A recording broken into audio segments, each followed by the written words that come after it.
যোগেশগঞ্জ হাসপাতালে চিকিৎসা পরিষেবা ভেঙে পড়ার জোগাড়, ডাক্তার নেই, ভোগান্তিতে সুন্দরবনের মানুষ। উত্তর চব্বিশ পরগনা জেলার হিঙ্গলগঞ্জ ব্লকের প্রত্যন্ত সুন্দরবন অঞ্চলে অবস্থিত যোগেশগঞ্জের একমাত্র ব্লক হাসপাতালের অবস্থা আজ অত্যন্ত শোচনীয়। চিকিৎসা পরিষেবা কার্যত লাটে উঠেছে ডাক্তার সংকটের কারণে। সপ্তাহে 7 দিনের মধ্যে মাত্র 5 দিন চিকিৎসা পরিষেবা পাওয়া যায় বলে অভিযোগ এলাকাবাসীর। বাকি 2 দিন হাসপাতাল কার্যত অচল। ওই 2 দিনে কোনো রোগী অসুস্থ হলে চিকিৎসার জন্য ভরসা করতে হয় দূরের হাসপাতালগুলোর উপর। জ্ঞান করছেন, আপনি দেখতে পাচ্ছেন সমস্ত ব্যবহারগুলো। আমার তো বলার কিছু নেই, এখানে রোগী আইলে কোনো পরিষেবা পায় না, বলে ডাক্তার নেই, বলে যে ওখানে যারা নার্স তারা থাকে আর কি, এখানে কোনো ডাক্তারই থাকে না। এটা যোগেশগঞ্জ হসপিটাল। এমন বসে থেকে কোথায় গিয়েছে, আবার আসবে যেরকম পাই সেরকম ভালো না। আগে ভালো ওষুধপত্র হতো, সেই বাড়াবাড়ি ছাড়া শুনতেন না।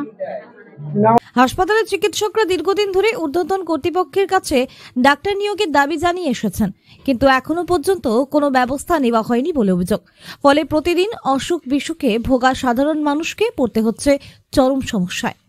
রাতের বেলায় যদি কেউ অসুস্থ হয়ে পড়েন, তখন বিপদের মাত্রা আরো বাড়ে। ডাক্তার না থাকায় প্রায় 10 থেকে 15 কিলোমিটার দূরের হাসপাতালে ছুটতে হচ্ছে রোগী ও তাদের পরিবারের সদস্যদের।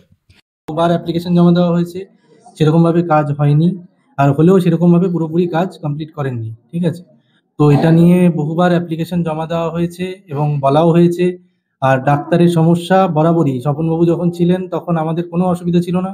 স্বপনবাবু, আমি মোটামুটি অ্যাডজাস্ট করে ডিউটি করতাম। স্বপনবাবু মারা যাওয়ার পর থেকে আমি টোটালি একা।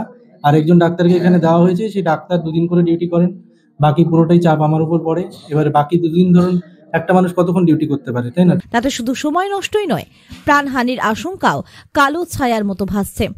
শুধু ডাক্তার সংকট নয়, হাসপাতালের পরিকাঠামো অবস্থা অত্যন্ত জীর্ণ। ছাদ ও চাঙড় ভেঙে পড়তে শুরু করেছে। কর্মরত চিকিৎসকরা জানান, এই অবস্থায় পরিষেবা দেওয়া খুবই কঠিন হয়েছে। নিরাপত্তা ও পরিষেবার মান 2 প্রশ্নের মুখে। স্থানীয়দের দাবি, এই হাসপাতালে যদি নিয়মিত ডাক্তার থাকতো তাহলে সাধারণ মানুষের অনেক সুবিধা হতো।